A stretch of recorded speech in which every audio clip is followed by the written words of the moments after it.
بنورنا الدنيا وننشر في الفضاء أملا ونعلي عزم همتنا فمن طلب العلا وصل. بسم الله الرحمن الرحيم. الحمد لله رب العالمين والعاقبة للمتقين والصلاة والسلام على سيد الأنبياء والمرسلين سيدنا وحبيبنا وحبيب رب العالمين محمد وعلى آله وأصحابه ومن هدى بهديه إلى يوم الدين. بسم الله الرحمن الرحيم.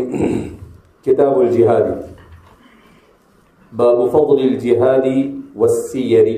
گزشتہ کل امام بخاری رحمۃ اللہ علیہ نے اپنی کتاب کا آغاز باب بدء الوحی سے کیوں کیا اور باب بدء الوحی سے کتاب کے آغاز کرنے میں کیا حکمت پوشیدہ ہے اور عصر حاضر میں اس کی افادیت کس طرح سے ہے، اس پر روشنی ڈالی گئی.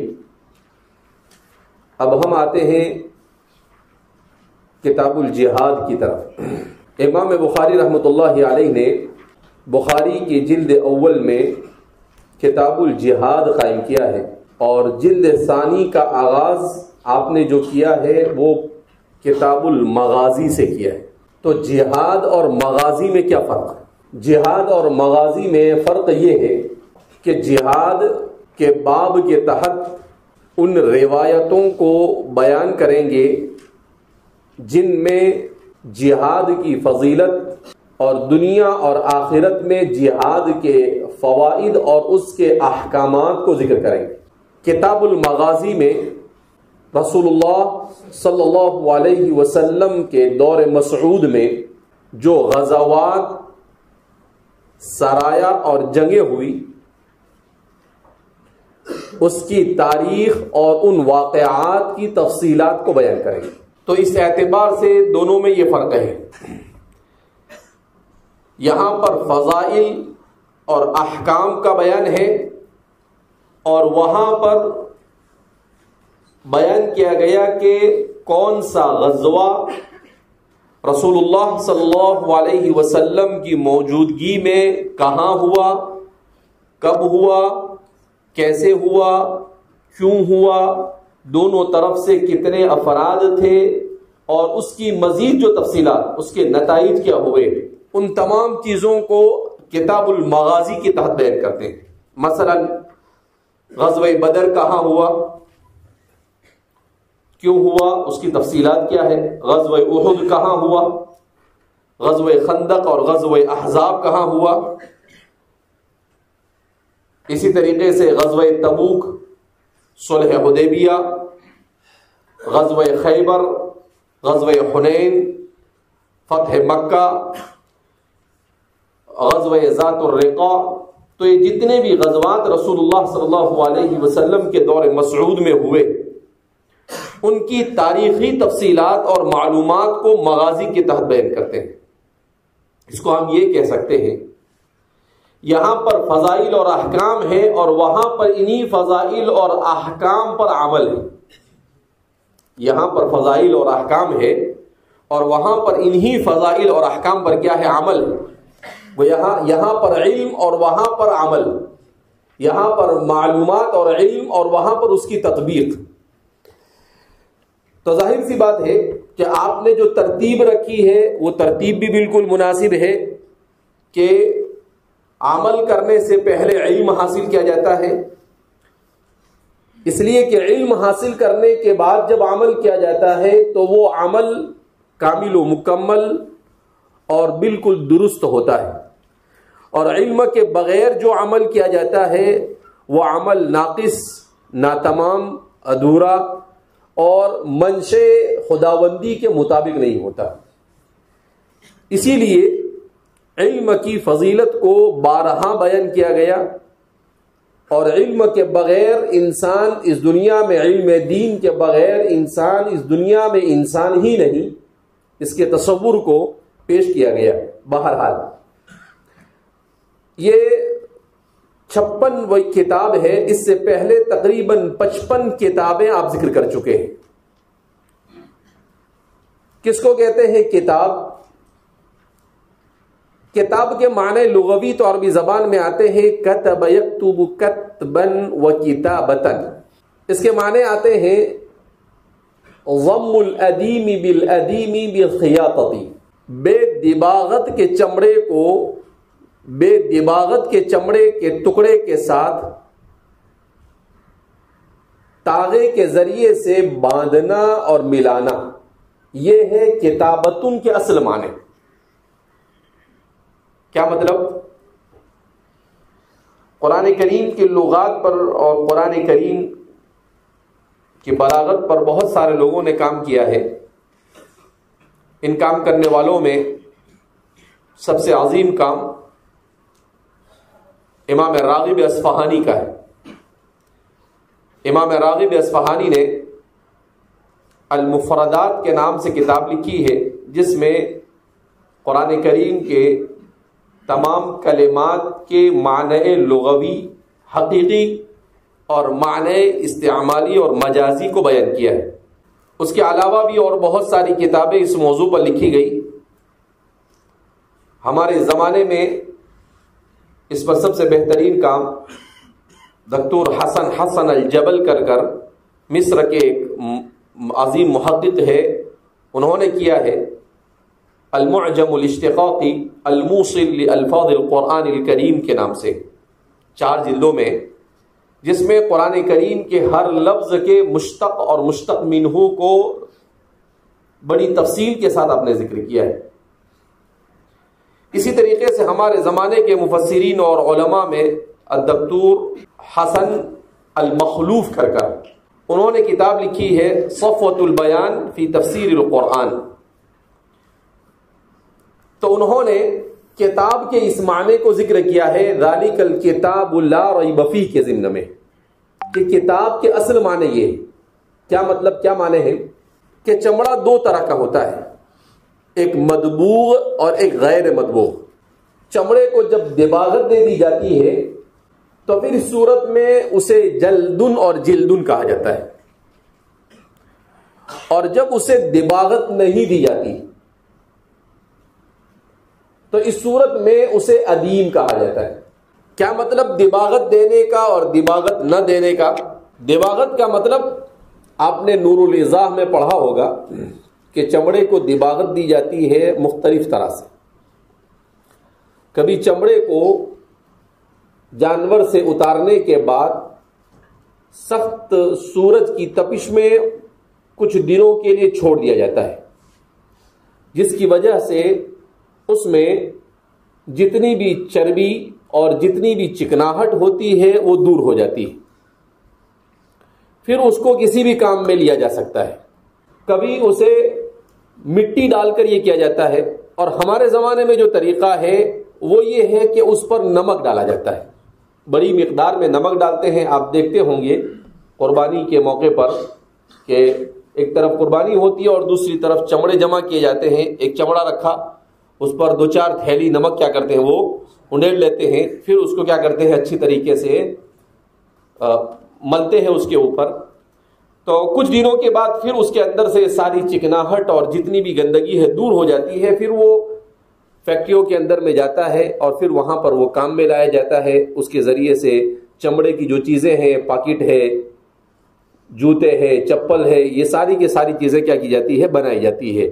اس پر بہت سارا پروسیس ہوتے ہیں. تو سب سے پہلا پروسیس جو ہوتا ہے اور اس پر سب سے پہلا جو عمل اس کو قابل استعمال بنانے کے لیے کیا جاتا ہے وہ دباغت ہے.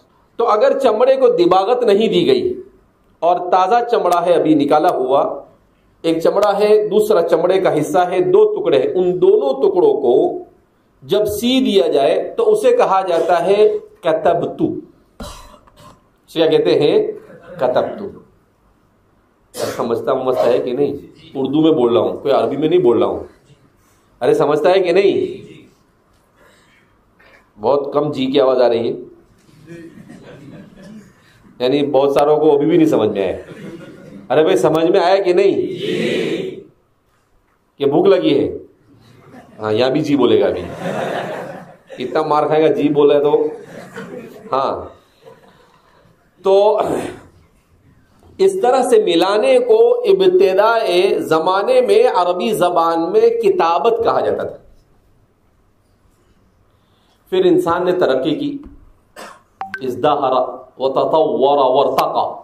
حضرت انسان اور انسانی تہذیب، انسانی معاشرہ یہ ترقی کیا.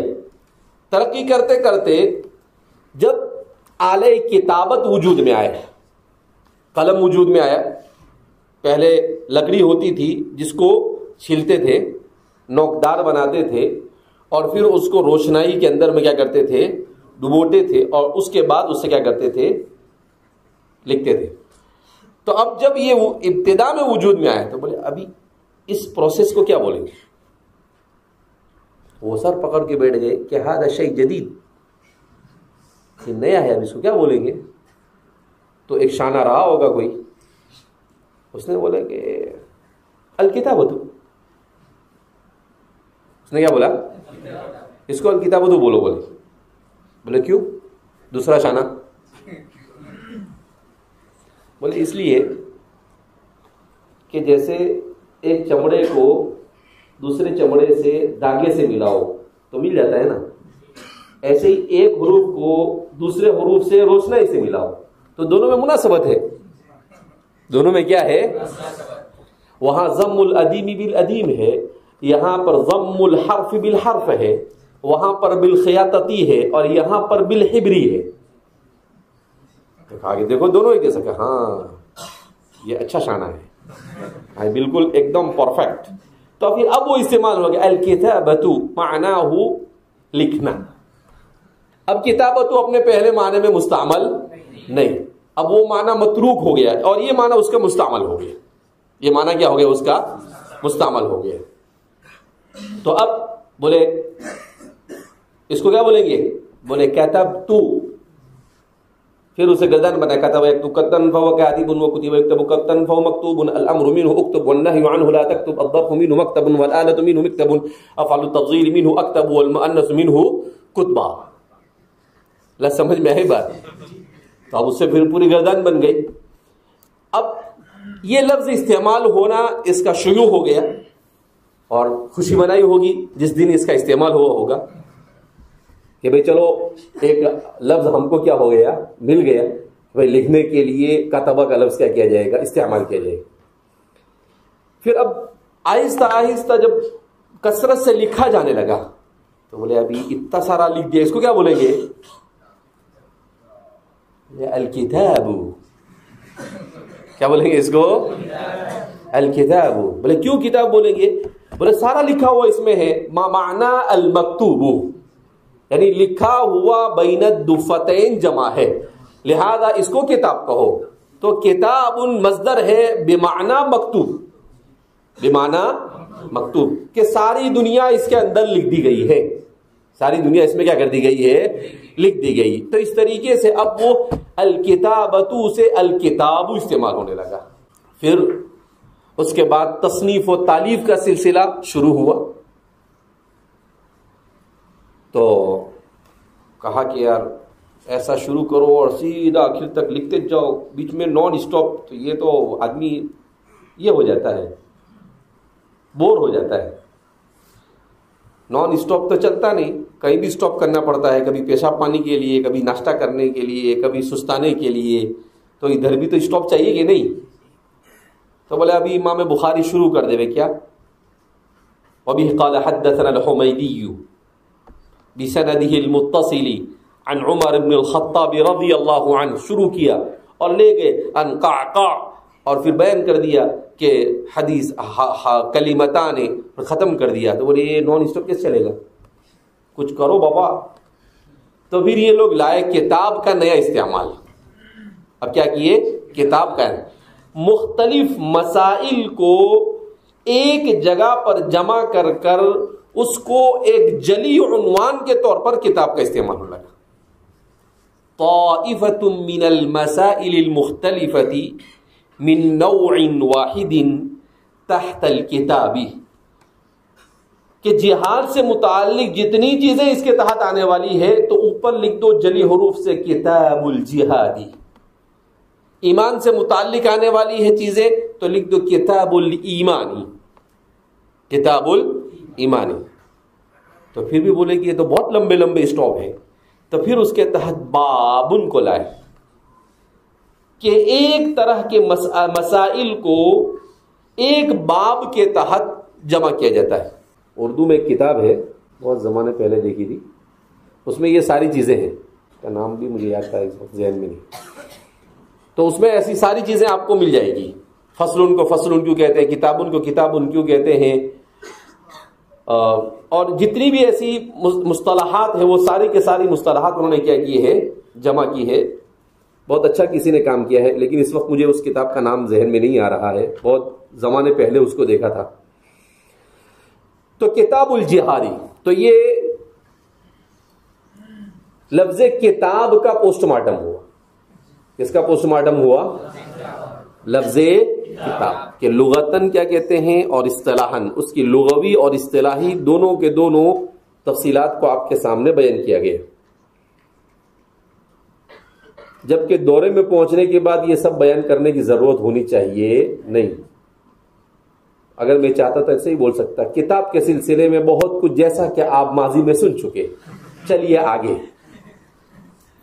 لیکن مجھے معلوم کہ یہ سب آپ نے سنا نہیں، اس وجہ سے مجھے کیا کرنا پڑتا ہے، بیان کرنا پڑتا ہے. الجہاد، دوسرا لفظ الجہاد، یہ فعال کے وزن پر ہے، مصدر ہے. جہد یجہد جہدا و جہادا. اس کے معنی، اصل معنی اس کے آتے ہیں المشقت، تکلیف اٹھانا. پھر اس کا استعمال ہونے لگا کوشش کرنے کے لیے، اسی لیے کہتے ہیں الولد المجتہد، محنتی طالب علم، کوشش اور محنت اور مشقت اٹھانے والا طالب علم. بمقابلہ الولد الکسلان، اس کے مقابلے میں کون آتا ہے؟ الطالب الکسلان. کما منکم بالاکثریت والاغلبیہ. جو سمجھا سو سمجھا، جو نہیں سمجھا وہ اس میں شامل ہے. جی اب دورے میں آنے کے بعد نہیں سمجھا تو اس میں شامل ہوگا. یعنی انہ طالب کسلان لا ریب فیہ ولا شک. تو یہ ہے اس کے معنی لغوی. پھر جہاد کے معنی شرعی کیا ہے؟ اصطلاح ہے شریعت میں جہاد کہا جاتا ہے بذل الجہد فی قتال الکفار. بذل الجہد فی قتال الکفار، کافروں کے ساتھ قتال کے دوران خوب محنت اور مشقت اٹھانا. خوب محنت اور مشقت اٹھانا، یہ ہے اس کی اصطلاحی اور شرعی تعریف. کیا مطلب؟ کہ اس کا استعمال جب بھی کتاب اللہ، سنت رسول اللہ، کتب فقہ، کتب حدیث، کتب تفسیر میں ہوگا تو یہی معنی مراد ہوگا. یہی معنی کیا ہوگا؟ مراد ہوگا. بذل الجہد فی قتال الکفار، کافروں کے ساتھ قتال کے دوران محنت اور مشقت اٹھانا، اس کو کہا جاتا ہے القتال. اب ہمارے زمانے میں لفظ جہاد کے سلسلے میں مختلف طرح کے لوگوں کے نظریات. مستشرقین جن کو اورینٹلسٹ کہا جاتا ہے، اس جماعت کو کہا جاتا ہے جس نے پچھلے تقریباً 300-400 سال سے اسلام کو ہر جگہ پر بدنام کرنے کی بھرپور کوشش کی. تو مستشرقین نے یہ پھیلا رکھا ہے کہ جہاد بہت خطرناک ہے، اس لیے جہاد کا لفظ بولے کہ ان کے کان کھڑے ہو جاتے کہ گئے کام سے ہی. جہاد کا لفظ سنتے ان کے کان کیا ہو جاتے؟ کھڑے ہو جاتے. بولے کیوں؟ بولے جہاد کا مطلب گردن اڑانا، مر گئے تو اس لفظ کو اتنا بدنام کیا کہ اب بڑا طبقہ اس لفظ کے استعمال سے بھی گھبراتا ہے. بہت جہاد بولنے کا نہیں، فون پہ بولنے کا نہیں، بولے پکڑ لیتے، میسج میں لکھنے کا نہیں، بولے کیوں پکڑ لیتے. تو ایک تو مستشرقین نے اس لفظ کو بدنام کیا،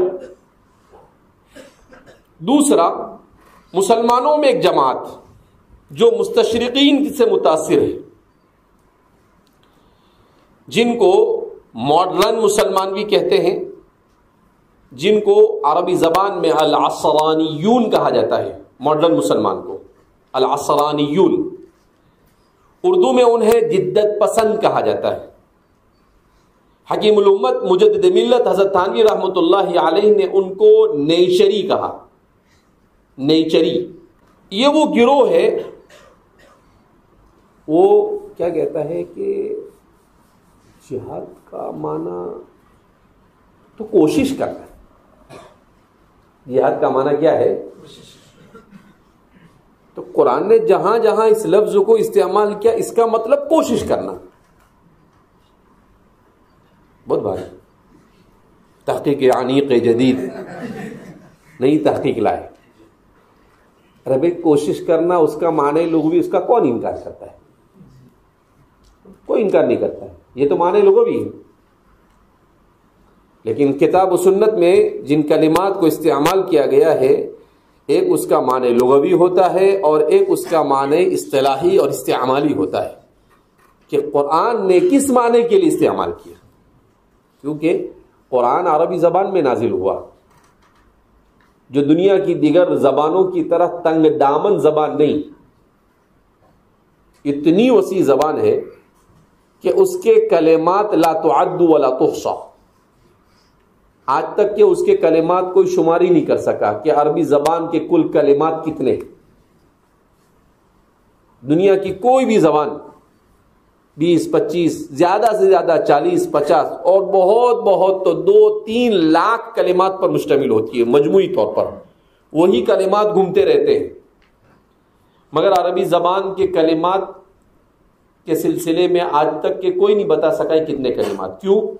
اس لیے کہ یہ آدم علیہ السلام جنت سے لے کر آئے. تو یہ اللہ رب العزت کی زبان ہے. جیسے اللہ کی ذات لامحدود ہے، ایسے یہ زبان بھی لامحدود ہے. اس کے کلمات کی کوئی انتہا ہے.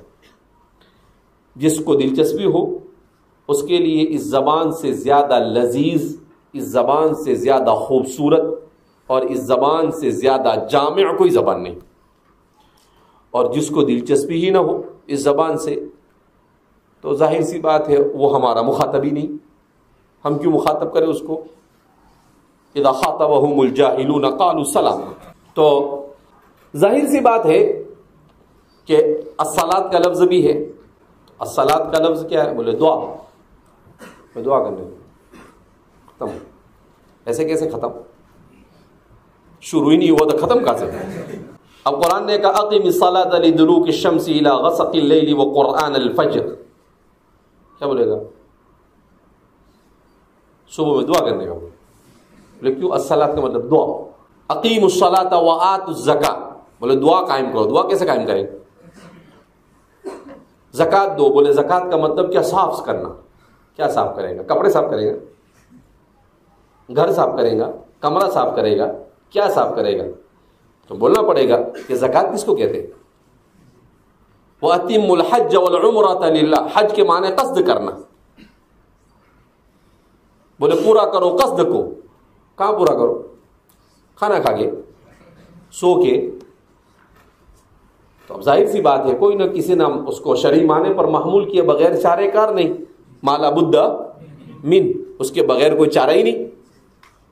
تو اس کو کہیں نہ کہیں محمول کرنا پڑے گا. لہذا چاہے مستشرقین کچھ کہے، چاہے ہندوستان اور دنیا بھر کی ایجنسیاں اس سے ڈرائے، مگر جہاد کی تعریف وہی ہے جو ہمارے فقہا نے کہ بذل الجہد فی قتال الکفار. چاہے کسی کی ماں مرے، چاہے کسی کی دادی مرے، چاہے کسی کو برا لگے، چاہے کسی کو ڈر لگے، ہم کو اس سے کوئی مطلب نہیں. لا یخافون فی اللہ لومۃ لائم، کسی ملامت کرنے والے کی ملامت کی کوئی پرواہ نہیں.